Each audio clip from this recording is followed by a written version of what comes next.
The hammer came down with the finality of thunder, and Colt Maverick watched his world shatter into 1,000 pieces. Sold to the gentleman in the black coat for $800. The auctioneer's voice echoed across the dusty town square. But all Colt could hear was the blood rushing in his ears as he stared at the back of the stranger who had just bought Rosalind Whitmore's marriage contract. 3 hours earlier, Colt had been mucking stalls in the livery stable when old Jeremiah Whitmore stumbled in, reeking of whiskey and desperation. "My debt's caught up with me, boy." The farmer had slurred, his weathered hands shaking as he gripped Colt's shirt. "Bank's foreclosing tomorrow. Only way to save the farm is ... He couldn't finish the sentence, but Colt knew. In Millbrook Valley, when a man couldn't pay his debts, everything went to auction, including marriage contracts for unwed daughters. Rosalind didn't know yet. She was probably still humming while she fed the chickens, her copper hair catching the morning light like flames dancing in a forge. For 2 years, Colt had been courting her properly, bringing wildflowers on Sundays and helping with harvest without being asked. Her father had given his blessing, and they'd planned to marry, come spring. But spring felt like a lifetime away when you only had $47 to your name and the woman you loved was being sold like livestock.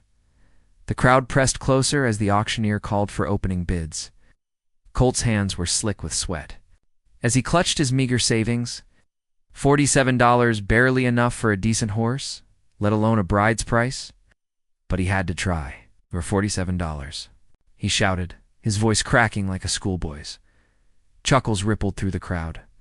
The stranger in the black coat didn't even turn around, just raised one gloved finger. $50, he called calmly. Colt emptied his pockets, adding the money he'd been saving for winter boots. The stranger's voice remained steady, unperturbed. $100. Panic clawed at Colt's throat. He thought of Rosalind's laugh, the way she'd blush when he brought her. Ribbons from town, how she'd promised to wait for him. He grabbed the arm of his friend, Dusty McKinnon, who worked at the bank. "Lend me money, anything." Dusty shook his head grimly. "Can't do it, Colt. I'm barely making ends meet myself." The bidding continued like a nightmare. 200, 300, 500. Each number fell like a nail in Colt's coffin. The stranger bid with the casual air of someone buying grain, never once looking back at the desperate cowboy who was losing everything that mattered. When it reached $800, silence fell over the square. Colt's chest burned as if he'd been kicked by a bronco. $800 more money than he'd seen in 5 years of breaking horses and mending fences. Now, as the crowd dispersed and the stranger approached the auctioneer to finalize the sale, Colt got his first clear look at the man who'd stolen his future. Tall and lean, with silver-streaked hair and a face carved from granite, his black coat was fine wool, his boots polished leather. Everything about him screamed wealth and power, everything Colt wasn't. The stranger collected the marriage contract and tucked it into his coat pocket like it was a receipt for feed. Then he mounted a magnificent black stallion and rode out of Millbrook Valley without a backward glance. Taking Rosalind's fate with him, Colt stood alone in the settling dust, his heart hammering against his ribs like a caged bird. He had lost her before she even knew she was his to lose. Rosalind Whitmore was hanging laundry when she saw her father stumbling across the yard, his face gray as winter ash. The marriage contract crinkled in his trembling hands like autumn leaves, and she knew before he spoke that their world had changed forever. "Rosie, darling," Jeremiah's voice broke on her childhood nickname. "I've done something terrible." The wet sheet slipped from her fingers as she read the official document, transferring her marriage rights to one Beauregard Sterling of Sterling Ranch, Colorado Territory. The man's signature was bold and confident, slashing across the paper like a brand on cattle. $800, she whispered, the sum more money than their family had ever seen at once. "Papa, what have you done?" "Save the farm," he said, but the words sounded hollow even to his own ears. "The bank was going to take everything tomorrow. This way at least you'll have security, and I can work the land until I die." Rosalind sank onto the porch steps, the contract heavy in her lap. 20 years old, and she'd just been sold like a prize mare. "What about Colt?" she asked, her voice barely audible. Jeremiah's shoulders sagged. Colt's a good boy, but he can't give you what Sterling can. A grand house, fine clothes, a future where you'll never want for anything. I don't want a grand house, Rosalind said fiercely, tears streaming down her cheeks. I want love. I want Colt. But it was too late for wanting. The contract was signed, witnessed, and legally binding. She belonged to a stranger now, a man whose name meant nothing to her, but whose money had bought her future. 3 days later, Beauregard Sterling arrived to claim his purchase. Rosalind watched from the kitchen window as he dismounted his magnificent stallion, every movement precise and controlled. He was handsome in the way of expensive things, polished, refined, untouchable. Nothing like Colt's rough warmth and easy smile. Miss Whitmore. His voice was cultured, Eastern educated. He removed his hat with practiced courtesy. I'm here to escort you to Colorado. I'm not ready, she said, though she'd been packed for hours. The truth was, she'd never be ready to leave everything she'd ever known for a man who'd bought her like grain at market. Of course, take all the time you need. Sterling's pale blue eyes assessed her with the same calculating look she'd seen him use on livestock. We'll leave at dawn. That evening, Colt appeared at her window like a ghost from a happier time. His face was haggard, his usually bright eyes dulled with desperation. Run away with me, he whispered urgently. We can go west, beyond the territories.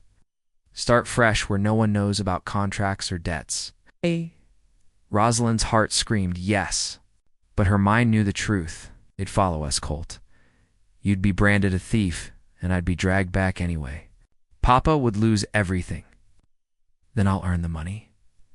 Colt gripped her hands through the window. I'll work every ranch from here to California. I'll find a way to buy you back. $800, Colt. Even if you could earn it, Sterling. Might not sell. I'm his property now. The words tasted like poison on her tongue.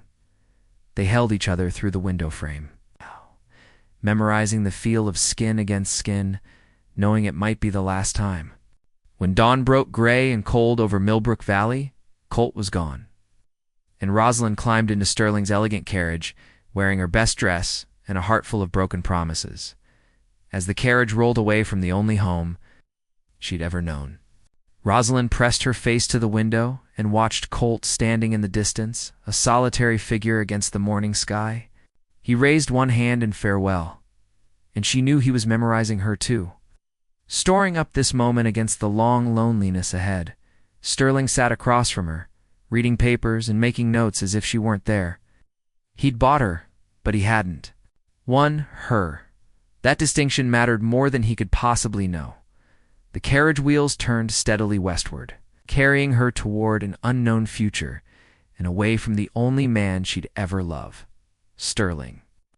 Ranch sprawled across the Colorado Territory, like an emperor's domain, all rolling grassland and snow-capped peaks stretching to the horizon.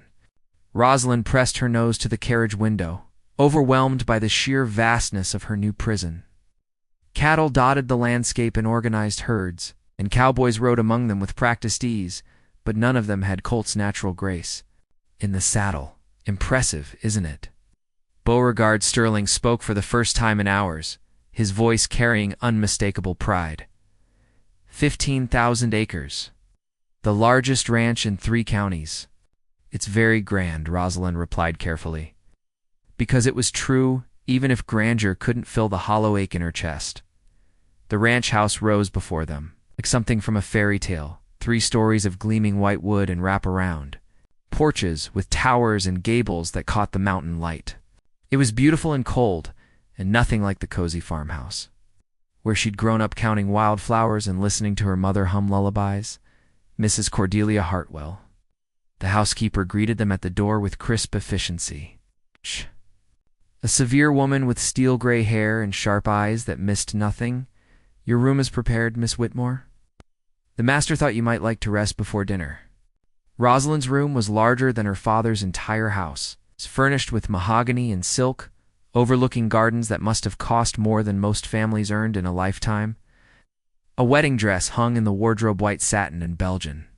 lace that would have made her gasp with wonder under different circumstances. "We'll marry in a week," Sterling informed her over dinner, cutting his beef with surgical precision. "I've arranged for the territory circuit judge to perform the ceremony. Nothing elaborate, prefer efficiency to spectacle." Efficiency, like she was livestock to be processed, not a woman stepping into the most important moment of her life. Rosalind pushed food around her plate and nodded at appropriate intervals. But inside she was screaming. That night she lay in the enormous bed, staring at ceiling frescoes of cherubs and roses, thinking about Colt sleeping under the stars somewhere. He's probably still in Millbrook Valley working horses and dreaming of earning enough money to buy her back. The thought should have comforted her, but $800 might as well have been $8,000. Cowboys earn perhaps $20 a month in good times, and these weren't good times for anyone but men like Sterling. The wedding preparations proceeded with clockwork efficiency. A seamstress arrived to alter the dress. Church ladies came to arrange flowers, and invitations went out to neighboring ranchers and town dignitaries. Rosalind felt like a spectator at her own wedding, nodding and smiling while inside she withered, like flowers pressed between book pages. 3 days before the ceremony, she was walking in the garden when she overheard Sterling talking to his foreman, a grizzled man named Pike Garrison. "The girl's pretty enough, but she's got no spirit," Sterling was saying. "Hardly speaks, barely eats. I expected more fire from a farmer's daughter. Some mares need breaking before they settle." Pike replied with a chuckle that made Rosalind's skin crawl. Give her time. She wasn't a mare to be broken. She was a woman whose heart belonged to someone else, someone who would never own 15,000 acres or buy wives at auction, but who made her laugh until her sides ached and see beauty in simple things like sunrise over wheat fields. That evening, Rosalind sat by her window, writing a letter she knew she'd never send. Asterisk, "My dearest Colt, I think of you every moment. This place is beautiful in the way museums are beautiful, perfect and untouchable and empty of joy. Sterling treats me with cold courtesy, like a valuable piece of property to be displayed but not damaged. I would trade all his riches for one hour in your arms, one moment of your crooked smile when you're trying not to laugh at your own joke. I dream of running, of saddling one of these magnificent horses and riding back to you across mountains and plains, my hair streaming behind me like freedom itself. But I am not brave enough to destroy my father's life for my own happiness.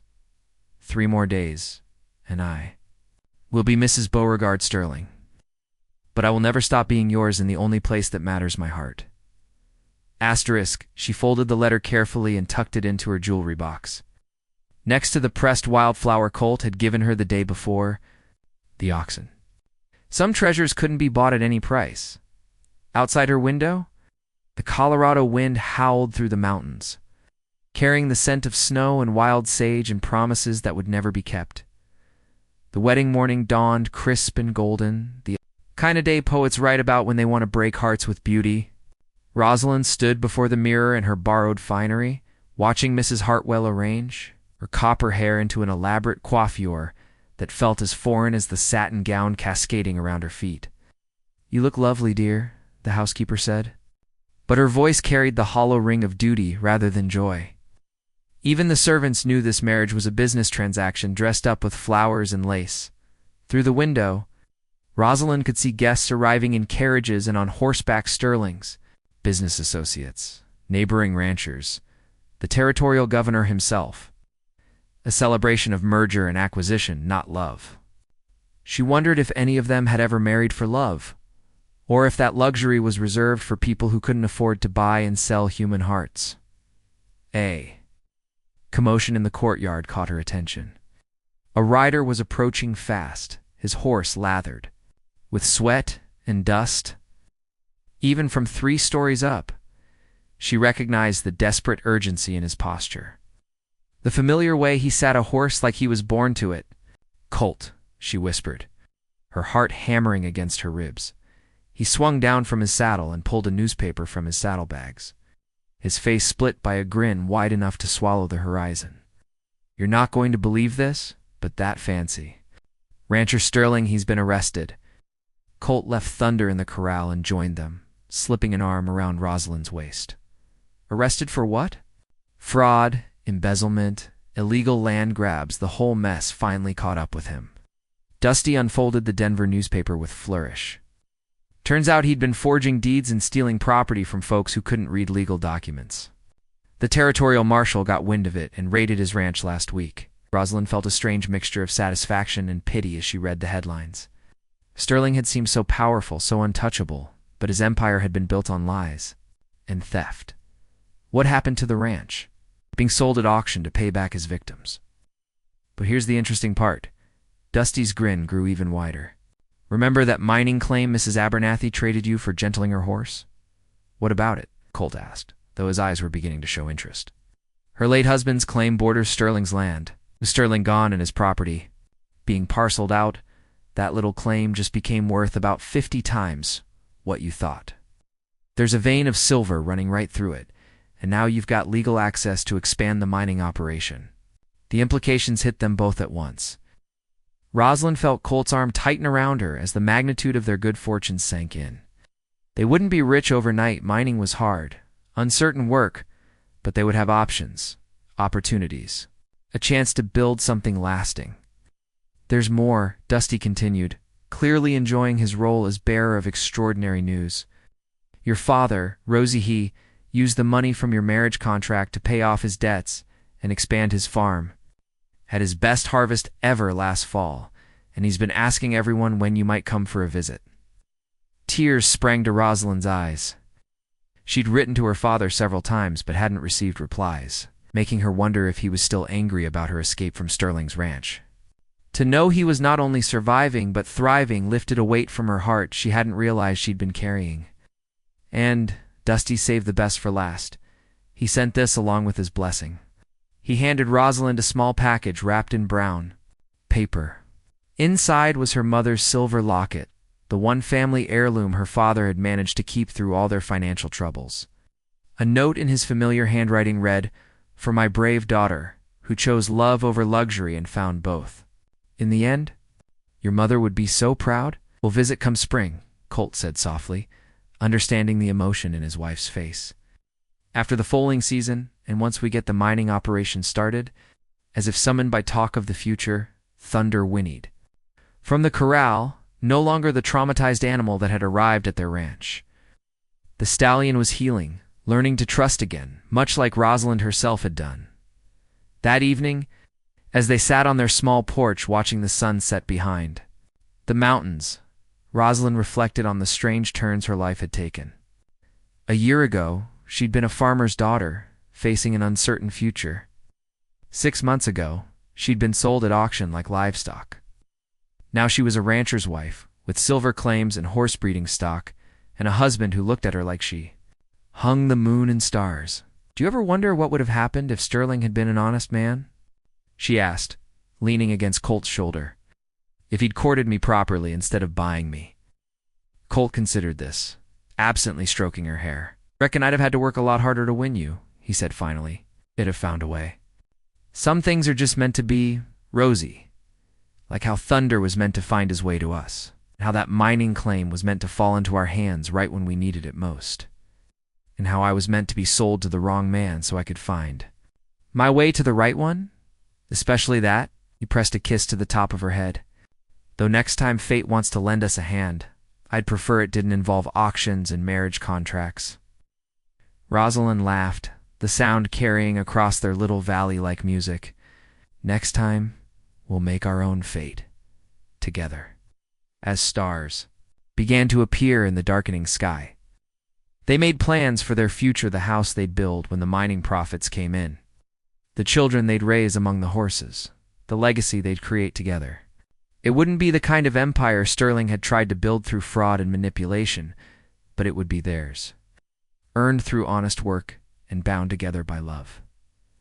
Inside the cabin, the sourdough bread was cooling on the windowsill, filling the air with the scent of home. The horses nickered softly in the corral, content and well cared for. And in the distance, thunder rumbled over the mountains, not the kind that brought storms, but the steady, powerful sound of a future being built, one hoofbeat at a time. Rosalind Maverick had been bought and sold once, but she'd never been owned by anyone except herself. Now she'd chosen to share that ownership with a man who valued her heart over her price tag. And together they'd built something that could never be auctioned, stolen, or destroyed, a love that would last longer than silver veins and outlive any empire built on someone else's misery. The cowboy had loved the farmer's daughter, lost her to a stranger's money, and won her back through courage and determination. But the real victory wasn't in the winning. It was in the choosing, the daily decision to build a life together based on respect, trust, the kind of love that makes ordinary people do extraordinary things.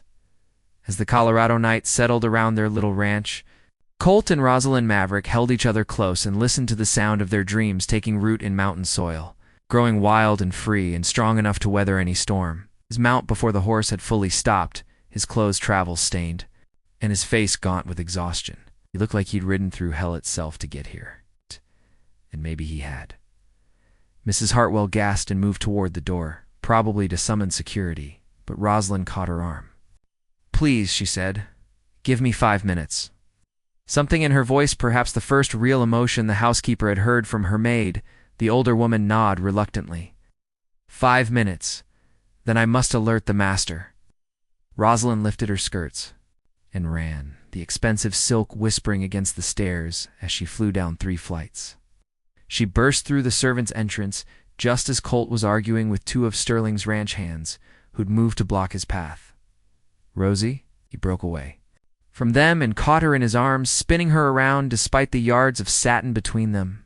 For one perfect moment, the world was right again. Colt's arms strong around her waist. His familiar scent of leather and honest sweat, the way he said her name like a prayer. It came. She breathed against his neck. "I had to."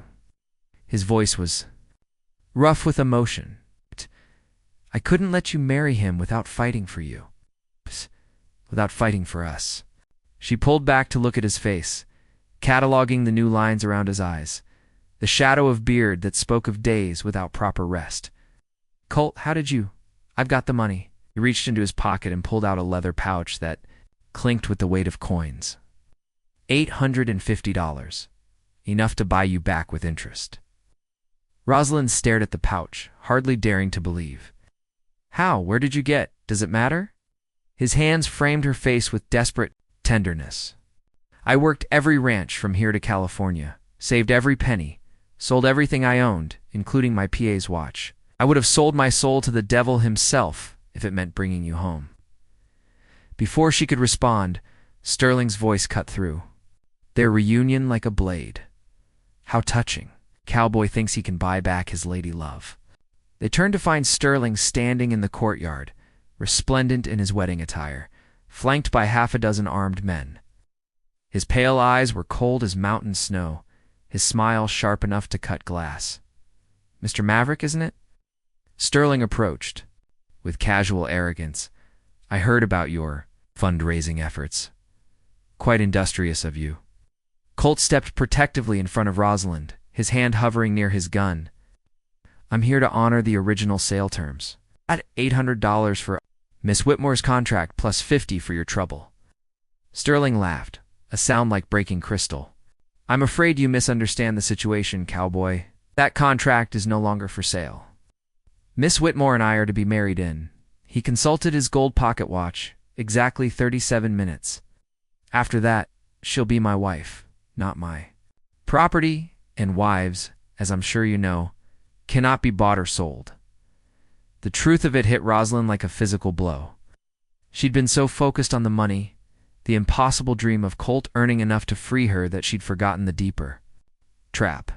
Once Sterling put a ring on her finger, no amount of money could undo those bonds. Les Sterling continued, his voice silky with malice. "You'd care to make this interesting. A wager, perhaps?" Colt's eyes narrowed. "What kind of wager?" "Contest of skill. You cowboys are always boasting about your prowess with horses. I propose a race your mount against my finest stallion. If you win, you get your $800 back, and the girl goes free. If I win—" He smiled like a wolf, contemplating sheep. "You'll leave my property immediately and never darken our doorstep again. "And who rides for you?" Colt asked. Rosalind could see in his eyes that he already knew the answer would seal their fate. "Why, myself, of course. I didn't build this empire by letting other men fight my battles." The guests had gathered to watch the drama unfold, and Rosalind felt their eyes on her like vultures circling carrion. She was the prize in a contest between two men, her own voice apparently meaningless in the matter. But as she looked between Colt's determined face and Sterling's calculating smile, she realized that sometimes the prize had more power than either contestant knew. The racecourse stretched across Sterling's meadow like a ribbon of destiny, 2 miles of rolling grassland. Ending at the creek that marked the eastern boundary of the ranch, Rosalind stood with the other spectators on the manor's wide veranda. Her wedding dress billowing in the mountain wind like a white flag of surrender she wasn't ready to wave. Colt's borrowed horse was a decent mount of bay gelding with good lines and intelligent eyes, but it paled beside Sterling's magnificent black stallion. The animal was pure poetry in motion, 17 hands of muscle and grace bred from champion bloodlines that probably cost more than most ranches. "This is madness," Mrs. Hartwell whispered beside her. "Ow." "Mr. Sterling is an accomplished horseman. But that cowboy, ... he looks like he hasn't slept in days." She was right. Colt swayed slightly in his saddle, exhaustion evident in every line of his body. How many miles had he ridden to get here? How many sleepless nights earning the money that now felt worthless in his pocket? Sterling, by contrast, looked fresh as morning dew in his riding clothes, his silver hair gleaming in the sunlight. He handled his stallion with the casual confidence of a man who owned everything he touched. "Gentlemen," the territorial judge who'd been summoned for the wedding now served as official starter. "The rules are simple: first man to the creek and back wins. No weapons, no interference. May the best man prevail." Rosalind gripped the veranda railing until her knuckles turned white. This was insanity, Colt, risking everything on a horse race when he was barely upright from exhaustion. But as she watched him adjust his reins and lean forward in his saddle, she saw something that made her heart leap. The weariness fell away from him like a discarded coat. This was what Colt Maverick was born to do. "Ready?" the judge called. Both riders tensed, their mounts sensing the energy and beginning to dance. With anticipation, set, the world held its breath. Rosalind felt like she was standing on the edge of a cliff, about to either fly or fall. "Go." They exploded from the starting line in a thunder of hoofbeats and flying turf. Sterling's stallion took the early lead. With his longer stride, but Colt's gelding ran with the heart of a champion. Staying close, despite the disadvantage in breeding, across the meadow they flew. 2 riders bent low over their mounts' necks, pushing for every ounce of speed. The spectators cheered and placed hasty side bets, but Rosalind couldn't tear her eyes away from Colt's familiar form. Even exhausted, he rode like he was part of the horse itself, moving in perfect harmony with the animal beneath him at the halfway point. Sterling still led by half a length, his stallion running with mechanical precision. But something was changing. Colt had stopped fighting his mount and started trusting it, letting the gelding find its own rhythm and pace. The gap began to narrow. "Come on," Rosalind whispered, her hands clenched so tightly her nails drew blood from her palms. "Come on." Colt. The creek approached rapidly, and both riders prepared for the sharp turn that would separate winners from all-sarans. Sterling took the turn wide, playing it safe with his valuable stallion. Colt, with nothing left to lose, cut the corner tight, his gelding's hooves splashing through the shallows as they wheeled around for the return journey. Now they were dead even. The crowd's cheers reached a fever pitch as the 2 horses pounded back across the meadow, neck and neck. Sterling's face was flushed with effort and something that might have been fear, the first crack in his armor of arrogance. His stallion was beginning to labor, the early pace taking its toll on the high-strung. Thoroughbred dots, gelding, bred for endurance rather than pure speed, found another gear. Working horses knew about digging deep when it mattered most, about heart mattering more than bloodlines. Inch by inch, he began to pull ahead. "Impossible," Sterling muttered through gritted teeth, applying his crop with growing desperation. But some things couldn't be whipped into existence.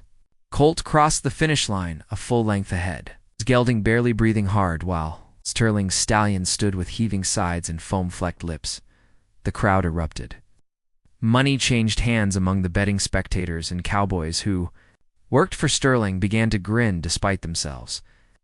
Rosalind felt her knees give way as relief flooded through her like warm honey. He'd done it, against all odds, with nothing but determination and skill. Colt had won her freedom. But as she started down the veranda steps to run to him, Sterling's voice cut through the celebration like a knife through silk. "The race was fairly won," he said, his cultured voice carrying clearly across the meadow. "But I'm afraid there's been a misunderstanding about the terms." Colt's head snapped up, wariness replacing triumph in his eyes. Sterling smiled his wolf's smile. "I said, if you won, you'd get your $800 back, and the girl would go free." "I never said she'd go free with you." The crowd fell silent. Rosalind felt the world tilt sideways as Sterling's meaning became clear. "She can leave my property," he continued pleasantly, "but the original sale contract still stands. She belongs to whoever holds that piece of paper, and since I have no intention of selling it, ... double quotes." He shrugged eloquently. "You bastard," Colt snarled, his hand dropping to his gun. "TSK violence on my property would be most inadvisable, Mr. Maverick, especially with the territorial judge present." Sterling's eyes glittered with malicious satisfaction. "You won the race, cowboy. Take your money and go. Consider yourself fortunate I'm a man of my word regarding the wager." Rosalind realized she was about to watch the man she loved right away, forever, while she remained trapped in a prison of silk and legal documents. Unless— "Wait," she called, her voice carrying clearly across the sudden silence. "I have something to say." Every eye turned to Rosalind as she stepped forward, her wedding dress trailing behind her like spilled moonlight. The wind caught her copper hair, pulling strands loose from Mrs. Hartwell's careful arrangement. And for the first time since arriving at Sterling Ranch, she looked truly alive. "Mr. Sterling," she said, her voice steady despite the magnitude of what she was about to do. "You've been scrupulously correct about the legal terms of our arrangement. The contract is binding, and I am indeed your property until such time as you choose to release me." Sterling nodded, satisfied with her acceptance of reality. Colt's face crumpled with despair, but Rosalind wasn't finished. However, she continued, lifting her chin with newfound defiance, "There's one small detail you seem to have overlooked." "And what might that be, my dear?" Rosalind reached into her bodice and withdrew the marriage contract that had haunted her dreams for weeks. The parchment crackled in the mountain wind as she held it aloft for all to see. "This contract specifies that you purchase the right to marry Rosalind Whitmore, daughter of Jeremiah Whitmore of Millbrook Valley." Her voice grew stronger with each word. "But I am no longer Rosalind Whitmore." Confused murmurs rippled through the crowd. Sterling's eyes narrowed with suspicion. "What are you talking about?" 3 days ago, when you were in Denver finalizing business arrangements, I took a ride into town. Oh, Mrs. Hartwell accompanied me as chaperone, didn't I, Mrs. Hartwell?" The housekeeper nodded reluctantly, clearly wondering where this was leading. "Visited Judge Patterson's office and filed papers to legally change my name. As an unmarried woman of legal age, I had every right to do so. I am now Rosalind Maverick, not Rosalind Whitmore." The silence that followed was deafening. Sterling's face went white, then red, then white again, as the implications sank in. Judge Patterson, who had ridden out from town to perform the ceremony, cleared his throat nervously. "Is this true, Judge?" Sterling demanded. "Well, yes," Patterson admitted. Miss Maverick did file the proper paperwork." The name change was legal and binding as of 3 days ago. "I assumed you knew, since you were planning to marry her anyway." "The contract is void," Colt said, his voice rough with wonder and dawning hope. "It specifies Rosalind Whitmore, not Rosalind Maverick. A technicality." Sterling sputtered, his composure finally cracking. "A childish legal trick. The same kind of legal trick you just used to try to keep her here despite losing the race," Colt pointed out. Swinging down from his horse and striding toward Rosalind with purpose blazing in his eyes. "This is preposterous. Sterling turned to Judge Patterson. Surely the intent of the contract is quite clear, the judge interrupted, pulling out his spectacles to examine the document more closely. It names a specific individual, Rosalind Whitmore. Since that person no longer legally exists, having changed her name to Rosalind Maverick, the contract is indeed void. She is free to make her own choices regarding marriage. The crowd erupted in cheers and laughter. Several of Sterling's own cowboys were grinning openly now, clearly enjoying their employer's comeuppance. Money changed hands again among the betting spectators, though. This time the wagers were on whether Sterling would explode entirely or merely turn purple. "Rosie Maverick," Colt said softly, reaching her side and taking her hands in his. "Lord, woman, you're cleverer than a fox and braver than a mountain lion." "I learned from the best," she replied, tears of joy streaming down her cheeks. "You never gave up on us, even when I'd given up on myself." "Never," he said fiercely, pulling her into his arms despite the watching crowd. "I'd have followed you to the ends of the earth and beyond." Sterling made one last desperate attempt to salvage his pride. "You think this changes anything? He's still a penniless cowboy with nothing to offer you but hardship and uncertainty." Rosalind turned in Colt's arms to face her former captor. "Absolutely right, Mr. Sterling. He can't offer me a mansion, or fine clothes, or 15,000 acres. All he has to give me is his heart, his loyalty, and a love that would move mountains to find me. I'll take that over your riches any day. Besides," Colt added with a grin that was pure sunshine after storms, "I'm not entirely penniless anymore.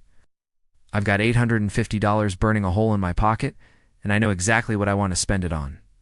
He dropped to one knee right there in Sterling's courtyard in front of God and the territorial governor and half of Colorado society. "Rosalind Maverick, will you marry me? Not because any contract says you have to, not because anyone bought or sold you, but because you choose to, because we choose each other." "Yes," she whispered, then louder. "Yes, yes, 1,000 times yes." The crowd exploded in celebration as Colt swept her off her feet and spun her around, her white satin wedding dress billowing around them like wings. They were free of contracts and debts and other people's expectations, free to choose their own destiny. Sterling stalked away without another word, his dreams of acquisition and control crumbling like autumn leaves. But Rosalind barely noticed. She was too busy kissing the man she loved, surrounded by cheering strangers who understood that some victories were worth celebrating no matter whose ranch you worked for. They would marry that very day. Judge Patterson declared, since all the necessary arrangements were already in place, the flowers Sterling had ordered would serve just as well for a love match as a business merger. And the cake Mrs. Hartwell had baked deserved to celebrate something joyful as the sun set behind the Colorado peaks, painting the sky in shades of gold and rose. Rosalind danced with her new husband in Sterling's courtyard, surrounded by cowboys and ranchers who knew true love when they saw it. She'd traded silk for homespun, a mansion for an uncertain future. But her heart had never been richer. 6 months later, Rosalind Maverick stood in the doorway of their small cabin, watching Colt work with a young stallion in the corral he'd built with his own hands. The horse's spirited paint with a white blaze, an intelligent eye stanced and snorted, testing the boundaries of trust that Colt was patiently establishing. "Easy, boy," Colt murmured, his voice carrying the same gentle authority that had first made Rosalind's heart skip beats back in Millbrook Valley. "Nobody's going to hurt you. We're just getting acquainted." Their ranch wasn't much to look at, yet 160 acres of good grassland nestled in a valley between two ridges, with a creek running clear and cold through the heart of it. The cabin was small but solid, built from pine logs Colt had cut himself during the long Colorado winter. They had 12 horses now, including 4 mares that would foal come spring, and plans to expand the herd as their reputation grew. Word was spreading that Colt Maverick could gentle any horse, no matter how wild or damaged. Ranchers from 3 counties over were bringing him their problem animals, horses that had been mistreated, spooked by gunfire, or simply born with too much spirit for ordinary cowboys to handle. He never used whips or harsh words, just patience, and an understanding that seemed to flow between him and the animals, like water finding its level. "How's Thunder coming along?" Rosalind called, wiping flour from her hands on her apron. She'd been experimenting with sourdough bread, trying to recreate her mother's recipe from memory. He's got heart, Colt replied, not taking his eyes off. The stallion. Somebody broke his trust once, but he wants to believe again. Reminds me of someone I know. The stallion belonged to a widow named Mrs. Abernathy, whose husband had died in a mining accident, leaving her with 3 children and a horse too traumatized to ride. She couldn't afford to pay cash, but she'd offered them her late husband's mining claim in trade for gentling Thunder and training her oldest boy to handle him. Colt had accepted immediately, not because he had any interest in gold prospecting, but because he understood what it meant to lose everything and need a second chance. Rosalind smiled, remembering her own journey from despair to hope. The first month of marriage had been harder than she'd expected, not because she doubted her choice, but because freedom after captivity was its own kind of challenge. She'd been so focused on escape that she'd forgotten how to dream about the future. It took time to believe that happiness wasn't something that could be bought and sold, but something you built together one day at a time. A rider appeared on the ridge road, silhouetted against the afternoon sky. Rosalind shaded her eyes, recognizing the familiar figure of Dusty McKinnon from back home. Their old friend had visited twice since the wedding, bringing news from Millbrook Valley and staying long enough to help with whatever project Colt was tackling. Rosie. Colt.